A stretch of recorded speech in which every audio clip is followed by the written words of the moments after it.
Hello, so today I want to talk to you about Fury Warriors in Mythic Plus dungeons, because I feel like they aren't really given the credit they deserve. A lot of people, a lot of warrior players I've seen have just sort of assumed that Arms is the best in M+, just because of the Blade Storm Warbreaker combo, and while that is very good, Fury Warriors are actually very strong, I've found, in Mythic Plus especially.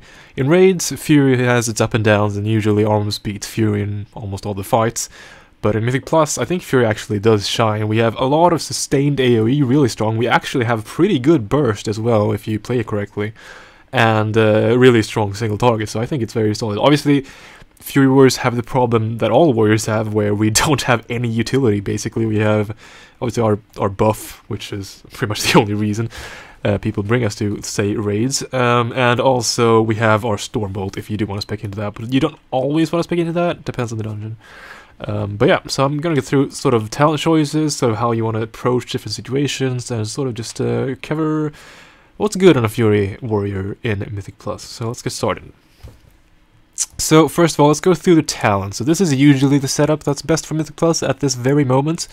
So the first row, Endless Rage, pretty much just beats out the other two. War Machine, there's an argument for it, but I found that the uptime on it generally just isn't worth it at all versus Endless Rage. You can sim this yourself and look, but I've found personally that Endless Rage performs the best. Maybe if you're doing like really low M pluses, you can do War Machine, but yeah, if you're doing, you know, 10s or whatever, I found Endless Rage to be way better. So second row, this is where you sort of switch it up. If you're in a group that doesn't have a lot of stuns, or if you know, in a dungeon where you need a lot of stuns, you can go Stormbolt. Otherwise, Double Time is really good for movements and just getting around. Usually, I'd say probably Stormbolt is the safe choice because having another stun is really nice. But I will say it feels really bad not playing with Double Time. But you know, yeah, usually you have to make that sacrifice.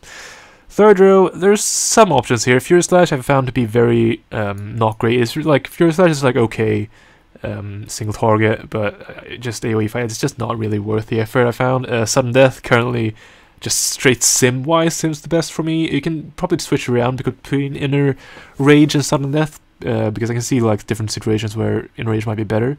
But I'd say for this row, just sim it. I found that Enrage sometimes beats out Sudden Death, but with where I am currently, and I'd say most of the time, I found Sudden Death to be superior.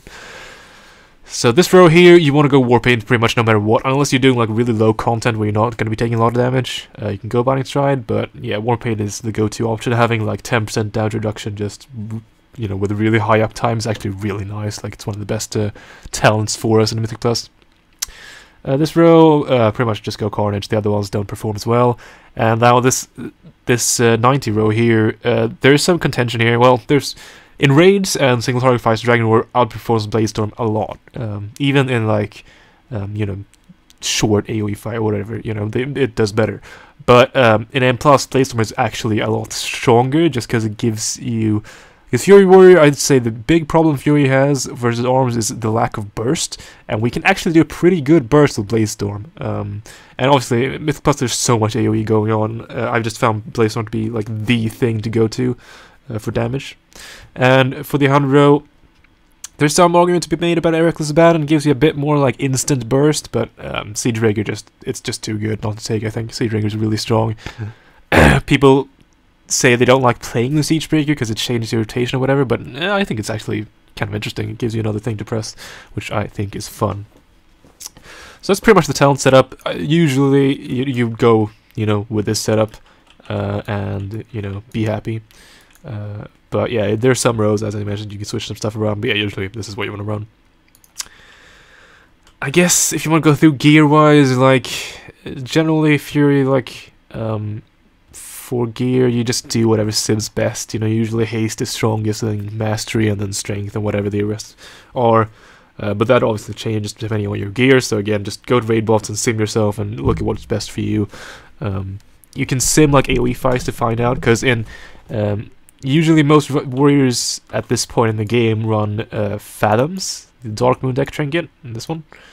In raids, because it's super good single target. There's so much single target damage, but it's actually not super amazing. Like the way you replace, the place where this trinket does the least performs the lowest is in AoE fights, and Mythic Plus is most of those. So I'd say sim AoE fights, you'll probably find that you might have a trinket better than Fathoms. Like I have this 380 Gleaming Eye, which does perform better than AoE, so I've been running that. But yeah, otherwise just sim your gear and find out what's best and go with that. So dungeon wars, like the way you play it is just, you know, you want to use recklessness pretty much off cooldown. You want it up as much as possible.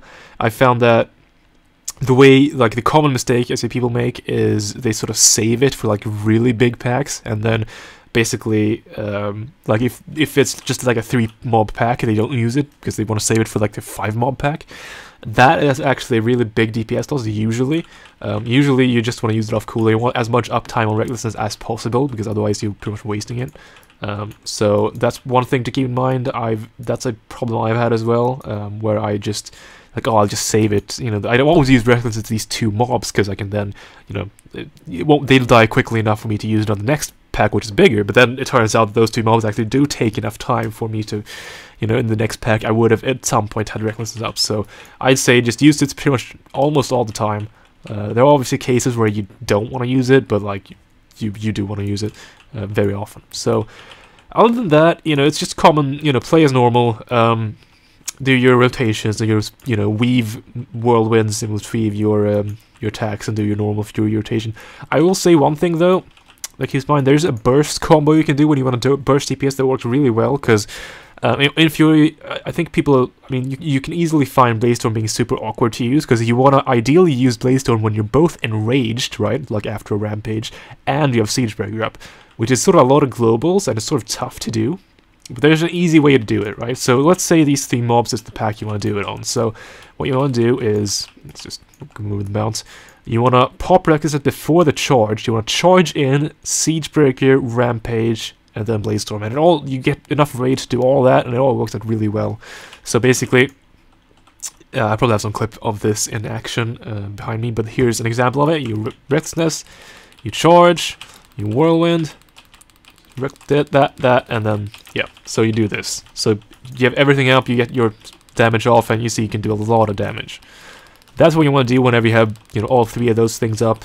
Otherwise, just try and get, you know, the whirlwind, the Siegebreaker off, and the Enraged off before you Blaze-Storm, which isn't actually super tricky. Sometimes you don't get the full duration of the Siegebreaker during the Blaze-Storm, but, you know, usually just try your best and it's probably fine.